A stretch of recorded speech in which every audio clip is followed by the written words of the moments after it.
Hey y'all, it's your girl Tashondarenae and I'm back with another video. Today's video is for the lime lovers. I'm making a key lime cake.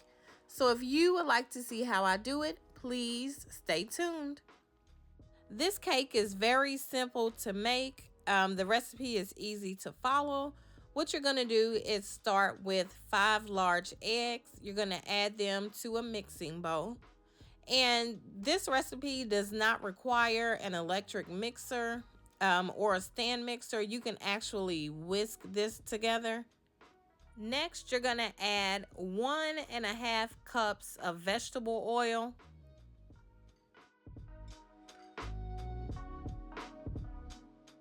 Now I'm going to add 3/4 of a cup of orange juice,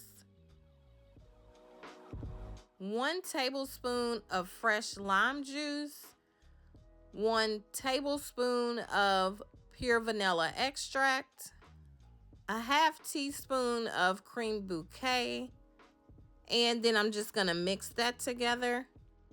The creme bouquet is optional. I like to add it to the lime cake because it does have a citrusy undertone.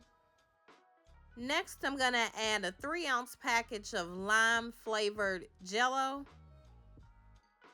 So I'm not sure what happened, but my camera was not recording when I added the jello, baking powder, baking soda, and the sugar. But as always, I'll have the ingredients listed down in the description box. The jello is going to give it the lime green color that you want the cake to have. So there's no need to use any green food coloring unless you want it to have a deeper green color.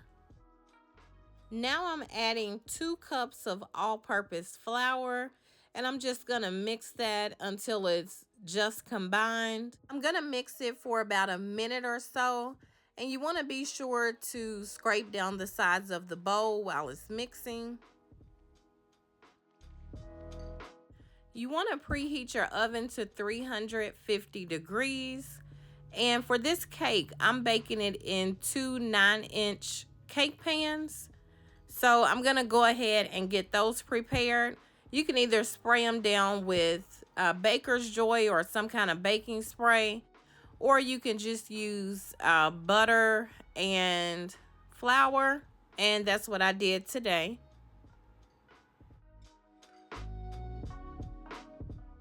Now you want to go ahead and evenly pour in the batter into both baking dishes. This can also be done as a 3-layer cake. So if you have maybe 3 8-inch cake pans, that will work fine as well for this batter. Before placing your cake pans into the oven, be sure to lightly tap them on your countertop. Bake your cakes until they are done. You want to be able to stick a toothpick in the center and it comes out clean. That's how you're going to know when your cakes are done. I had to bake my cakes 35 minutes. When you first take your cakes out of the oven, you want to be sure to sit them still in the pan on top of a cooling rack. You're going to leave them on the cooling rack for about 10 minutes. Once that 10 minutes is up, you're going to flip the cakes out onto the cooling rack. While you allow your cakes to completely cool, you can go ahead and make your cream cheese icing. This icing is super easy to make. What you're going to do is add 1 stick of salted butter to a mixing bowl. And if you're using unsalted butter, you're going to want to add just about a pinch of salt to this recipe.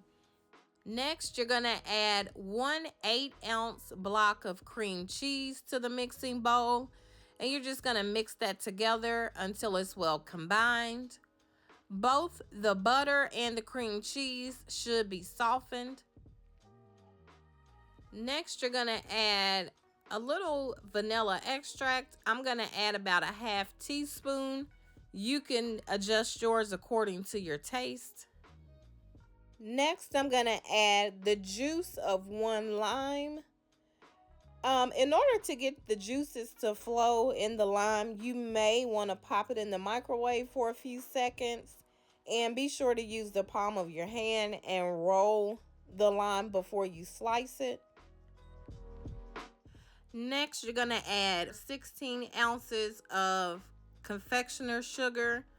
You may want to slowly add it so that you're not getting a big poof of sugar dust. Once that sugar is well combined, your icing is done.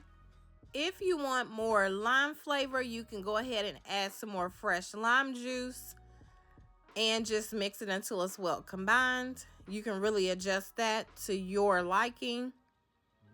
Because this recipe doesn't call for a lot of liquid, this icing is pretty stiff, so you can actually use it for a layer cake. It's really easy to use and your cake shouldn't slide all over the place. So I'm just gonna go ahead and get the cake icing up, and pretty much that is it. This recipe is pretty popular here on YouTube. It's not a recipe that I made up. I just wanted to give this cake a try. And it did turn out pretty good. I think next time I may make a couple adjustments. I do think this cake needs some butter. So I think I would cream the butter and sugar together at the beginning of the recipe. But overall, this is a really good cake. I would definitely make it again, and I do recommend this cake. It is good. I'll be sure to list all of the ingredients down in the description box, so be sure to check that out if you're interested in making this cake. Also, if you have not already done so, please go ahead and subscribe to my channel for more videos like this one. I would love to have you be a part of my growing YouTube family. Thank you so much for watching, and have a great day.